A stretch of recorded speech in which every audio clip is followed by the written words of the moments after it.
G'day mate and welcome to Steamworld Build with me, Jenny. Today I want to talk towns, I want to talk town optimization, and I want to talk taxation.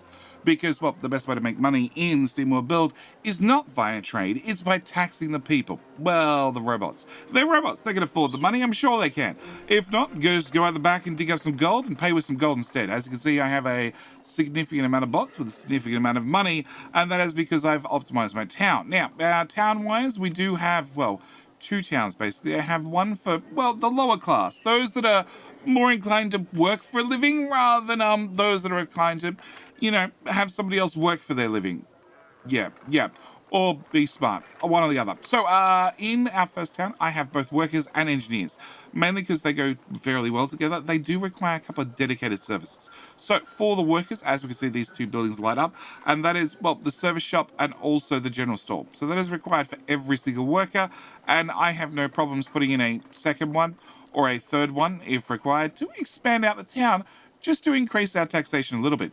As for my second building, being the general store, well, that also is affected by the engineers. The engineers require, well, that general store. They also require a couple of other services. They're going to require a saloon, a surveyor's office, and a wash shop. And what I want to do is I want to try and get these as close to one another in our little, our little town setup. Also, I want to make sure I want to build everything around, well, at least a 4 wide road, so I can make sure that my roads are nice and parallel, and I can cram as many houses in to as tight a spot as possible. So we're going to go look at a standalone build with less houses hanging around, so we can talk through the process. Over here I have, well, just the bare basics. The bare basics is what we need. We have the service shop, and directly across the road from it we have the general store.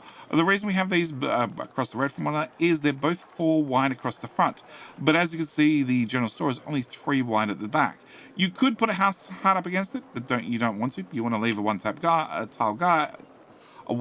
gap, because you can end up using that in the future when you upgrade from, well, the very, very basic bots up to the engineers. The engineers, like I said, they require a couple of extra services. So we have a saloon, well, diagonally across from the service shop, because again, it's a 4x4. So it's going to slot in the space that one house was occupying. And then behind the general store, I've thrown in the surveyor's office. I've thrown this in here because it is still 4 across one side, but it's 5 deep. As the general store was only 3 deep, it means this is now taking up, well, the space of 2 houses. And directly, diagonally across from that, I also have the wash service shop. This one is, again, 4 tiles across the front, but only 3 across its width, well, depth, and that means that it's going to have a little bit of a gap behind it. It's going to have a 1 tile gap behind it before it gets to, well, the next row of houses, but that's okay because we're going to be using that 1 tile later.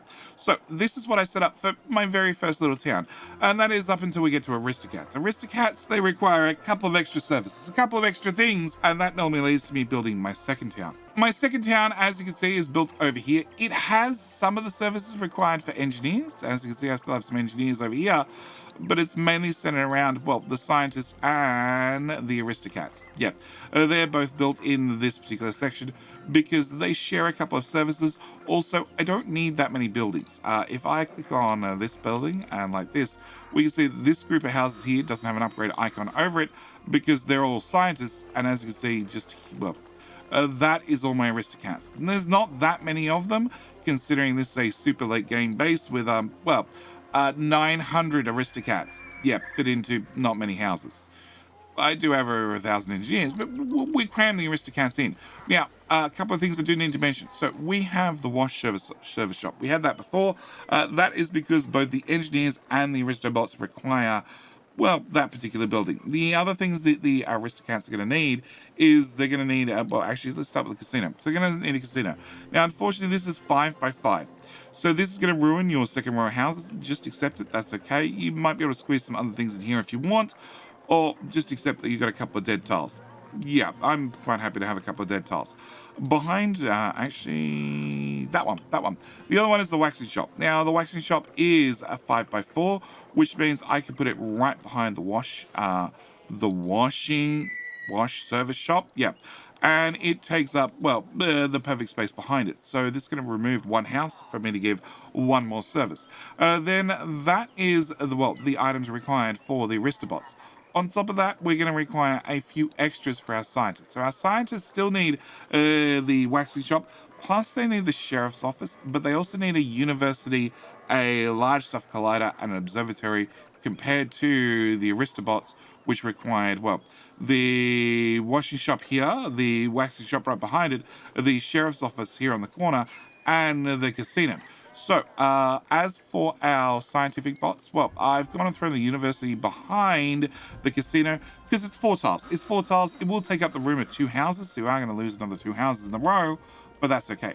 As for the large stuff collider and the observatory, they're both massive. Honestly, they're massive. The large stuff is 6 by 6 and the observatory is 5 by 5. So you're going to end up losing 1, 2, 3 by 2. So you're going to end up losing 6 houses to build in both these buildings. Also, you're going to lose a 7th and 8th for this building and a 9th for this one. You are going to lose a couple of buildings.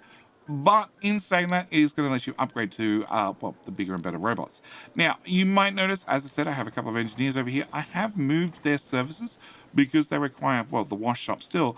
I have moved their, well, put in a second copy of their services over here off to one side. And what I actually do is, if I need more Aristobots, upgrade one of these buildings and I move it closer into the town where I keep the Aristobots, just to make sure they stay linked into their services.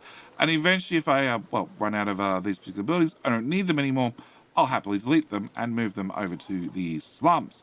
As for the actual setup itself, well, if I come over here, we can see a clean grid layout. So we can see that you're meant to slide over 3 tiles and you're meant to go there. Thank you. All right, as you can see, I have the wash service shop with the waxing shop right behind it. On the opposite corner where we did have the service shop, we've gone and put in the sheriff's office instead. We have removed the saloon and we've put in the casino instead, which is slightly larger, is 1 tile deeper and 1 tile wider, which means you're going to lose the houses that were around the saloon. Behind the saloon, well, behind the now casino, you're going to put the university, because of course we need somewhere to study. We need to study how to card count. And then directly across the road from them, we're going to put both the observatory and the large stuff collider. And this is going to give you your little town layout. Now, this does mean that as long as they're in range of these services, well, you can provide to all the robots. Don't forget your roads at a dirt scale reach about 25 tiles. At a paved road, reach 38 tiles. And at a full maglift road, reach 42 tiles. So that's 42 tiles from the edge of this building out to as far as possible. So that's something you need to keep in mind. Realistically, you're not generally going to have more than a couple of services per town because you just don't need the roads to reach that far. And trying to find a clear enough spot to build a mega town in Steamworld Build is going to be incredibly difficult because, well, we've all played the map. We've seen how much it's full with terrain that we need to build around. All right, other thing I should mention very, very quickly, because we're talking about towns and upgrades, are, well, the bonus cards. As you can see, you've got 2 different types of bonuses. Well, 3 actually. You have a tax bonus, well, 2 different types. Yeah, tax bonus or a citizen bonus. Citizen bonus comes in 3 and 5. Tax bonus comes in 150 or 75. What you want to do is you want to put your citizen bonuses in any building that affects multiple types of robots. So as we can see, this is going to give you +3 and +5. So I have 48 scientists, and over here I have 41. If I remove that 3, that number is going to drop by 3. That number is going to drop by 3. So if I put it in here, it's going to affect 2 different types of houses, which means I'm going to get extra population out of each of them. If you were thinking about it might upgrade your money, I got bad news for you. It doesn't. We have 453 here and 198 here. If I drop down the amount of citizens, well, the money value doesn't change. So just because you have extra people doesn't mean you get extra taxes. I don't know how that works either, but it is what it is. As for the one that affects your money, so nope. This one, you want to make sure you're just going to dump them in any building, really. It is increasing this value here by this value here. So as you can see, this is 31. If I was to put it in this building instead, I'd get, well, rather 150% or 75% of $31, I get 150% of $27. I don't really want that. I've chosen to put it this building because it affects 2 different types. So I'm getting 150% of 28, also 150% of 16, double because I've actually finished one of the maps already, which means I could put 2 item cards in every particular building. But that there is where we're going to be leaving, well, today's little video. I do ask If you enjoyed the video, you found it helpful, can you do me a favor? You just throw a like on the video. At the same time, if you want to see more Steamworld build tutorials, tips, tricks, that sort of stuff, consider hitting subscribe, because we've got a couple more up coming up in the not too distant future. Also, if you enjoy those sorts of games, you should definitely click subscribe, because well, this channel features nothing but logistics, strategy, and those sorts of games on the channel. So, by all means. So, with all that said and done, as always, thank you guys so much for watching. Do hope you've enjoyed, and I will see you in, well, the very next video. All right, bye.